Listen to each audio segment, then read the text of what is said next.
Baghmundi block অফিসে মোদী শুভেন্দুর ছবি টাঙানো ঘিরে রাজনৈতিক জল্পনা। বিজেপি সরকার গঠনের পর থেকেই প্রশাসনিক দপ্তরগুলিতে নিজেদের উপস্থিতি আরও জোরদার করতে সক্রিয় হয়েছে বিজেপি নেতৃত্ব।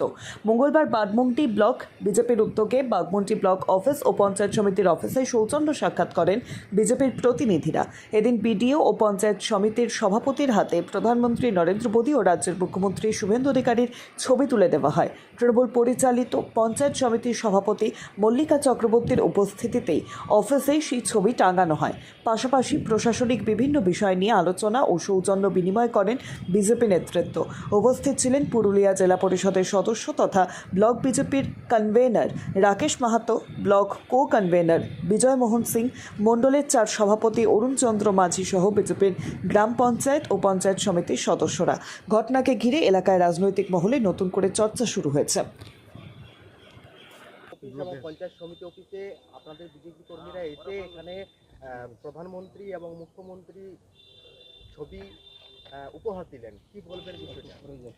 দেখুন, এখানে শুধু বিজেপি কর্মীই নয়, আমাদের যারা দলীয় প্রতীকে জয়ী পঞ্চায়েত সমিতি, গ্রাম পঞ্চায়েত সদস্যা, প্রধান এবং আমি নিজে জেলা পরিষদ সদস্য হিসাবে, জনপ্রতিনিধি হিসাবে আমাদের দলীয় নেতৃত্বকে সাথে নিয়ে আজকে বাগমুন্ডি ব্লকের সমষ্টি উন্নয়ন আধিকারিকের সাথে একটা সৌজন্যতা সাক্ষাৎকার আমরা করেছি, যাতে আগামী দিনে বিভিন্ন জনমানুষের যে ডেভেলপমেন্টের কাজ আছে সেটা আরও দ্রুত গতিতে যাতে হয় এবং আমাদের সম্মানীয় মুখ্যমন্ত্রী শুভেন্দু অধিকারী মহাশয় যিনি ঘোষণা করেছেন যে আগামী দিনে যতগুলো প্রকল্প পুরনো দিনে ছিল সেগুলা বহাল থাকবে, সেগুলো যদি তাড়াতাড়ি এখানে হয় তার যাতে ব্যবস্থা করা হয়, তার জন্য আমরা এখানে ওনার সাথে একটা সৌজন্যতা সাক্ষাৎ করলাম।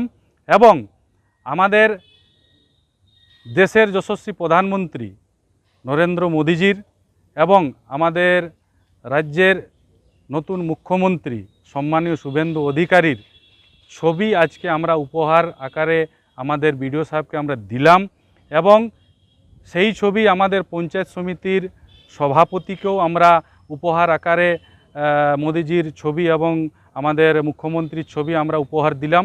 এবং আজ থেকে এই ছবি এই ব্লক স্তরের যে দুটো অফিস পঞ্চায়েত সমিতি এবং বিডিও অফিসে এই ছবিগুলো আমাদের এখানে লাগা থাকবে, এই অনুরোধ নিয়ে আজকে আমরা ওনাদের কাছে আমরা এসেছিলাম। দেখুন, আমরা ডেভেলপমেন্টের ব্যাপারে যা প্রতিক্রিয়া পেয়েছি সেটা ওনারা বলেছেন যে আমরা সব জায়গায় ডেভেলপমেন্টের কাজে আমরা যুক্ত থাকবো, আপনারাও সেই জায়গায় সহযোগিতা করবেন। এবং যেটা আয়ুষ্মান যোজনার যে কার্ড, সে কার্ড নিয়ে যেহেতু মুখ্যমন্ত্রী ঘোষণা করেছেন এটা পশ্চিমবাংলায় লাগু হয়ে গেছে, যেটা আপামর জনগণের একটা অপেক্ষাই ছিল যে মোদিজি আজকে দীর্ঘদিন থেকে বিভিন্ন রাজ্যে এই স্কিম চালু করেছেন, কিন্তু বিগত সরকার এখানে সেই আয়ুষ্মান যোজনার যে কার্ড সেখানে চালু হতে দেননি। আজকে নতুন মুখ্যমন্ত্রী বসার পরে উনি ঘোষণা করেছেন যে সমস্ত গরিব মানুষ এই কার্ডের সুবিধা পাবেন। সেই বিষয়ে আমরা আলোচনা করলাম যে কিভাবে এই কার্ড বা এই সুবিধা মানুষ পেতে পারে। তো উনি বললেন এখনও গভর্নমেন্ট জিও আসেনি, আগামী কিছুদিনের মধ্যে আসলে আমি সেটাকে সার্বজনীন করব এবং আমরাও যারা পঞ্চায়েত সমিতির সদস্য, আমি নিজে জেলা পরিষদ সদস্য হিসাবে আমরা তৎপর আছি এই সুযোগ সুবিধা যাতে সাধারণ মানুষকে দিতে পারি।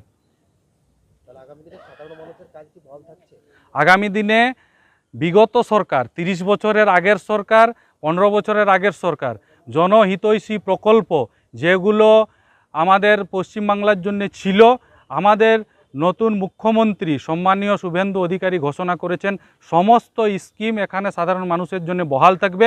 এবং আমাদের যে নতুন সরকার, এই নতুন সরকারের যে নতুন নীতি, নতুন স্কিম এবং মানুষের যেটা দৈনন্দিন জীবনে যে ইলেকশন ম্যানিফেস্টো যে প্রতিশ্রুতি আকারেও ছিল 3000 টাকা প্রত্যেকজন মহিলার, অন্নপূর্ণা ভাণ্ডার যোজনা থেকে শুরু করে বিভিন্ন জনহিতৈষী যে পরিকল্পনা, সেগুলাও আগামী দিনে।